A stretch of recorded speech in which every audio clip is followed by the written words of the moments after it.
नमस्कार मित्रांनो, आम्ही गावाला आलो आहे. गावाला आल्यानंतर रानात फिरणं हे गरजेचं आहे. आम्ही चाललो आहे आमचे चुलते मिलिंद सावंत. ही कलमाची झाडं आहेत. आमच्याबरोबर आहेत चवेकर मामा. चवेकर मामा आहेत. तर मामांबरोबर चाललो आहे. सागर आहे घरकी घेऊन. तर चला बघूया. इकडे रानडुकर वगैरे भरपूर आहेत, रानातले पण भरपूर आहेत, तर त्याच्यामुळे सावध राहायचे. कोकणामध्ये गावागावामध्ये विहिरी बांधण्याच्या स्कीम आलेल्या आहेत ग्रामपंचायतीकडून. जर कोणाला विहिरीची गरज असेल तर लोक अशा प्रकारे ग्रामपंचायतमधून जी सुविधा मिळते विहीर बांधण्यासाठी, तर प्रत्येकजण घेण्याचा प्रयत्न करतो आहे. अशाच प्रकारे आमच्या वाडीतील विलास सकपाळ यांनी विहिरीचा लाभ घेतलेला आहे. त्यांनी त्यांच्या जागेमध्ये विहीर पाडलेली आहे आणि त्या विहिरीचा फायदा खूप चांगल्या प्रमाणात मित्रांनो होतो. झाडं लावू शकतो, काजू, आंबे, फणस. रानामध्ये तुमची जागा असेल मोकळी तर तुम्ही त्या विहिरीचा फायदा चांगल्या प्रकारे घेऊ शकता.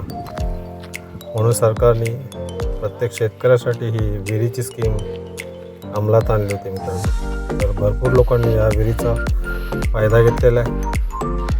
तर अशा प्रकारे बघू शकता.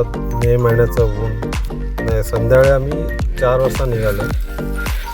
बघू शकता आंबे काढून ठेवले.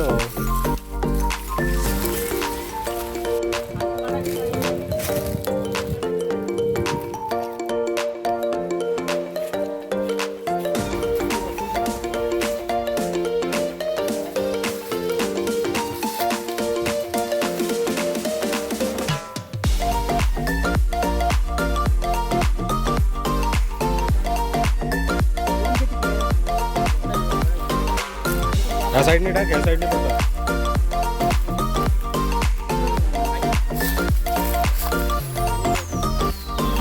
काटेले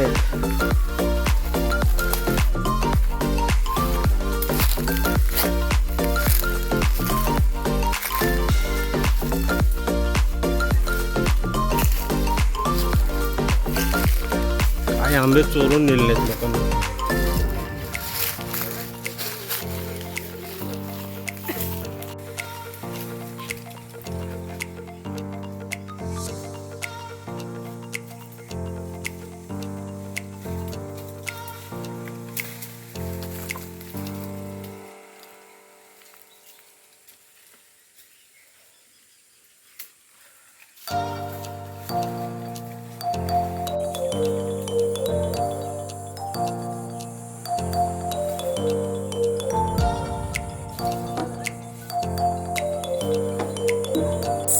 मित्रांनो, आंबे काढता काढता दमलो आहे, खाली बसलो.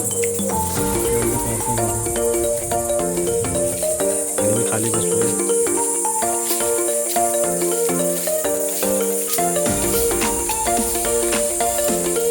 त्यांचे काल दिला रविवारी दिला सकाळी.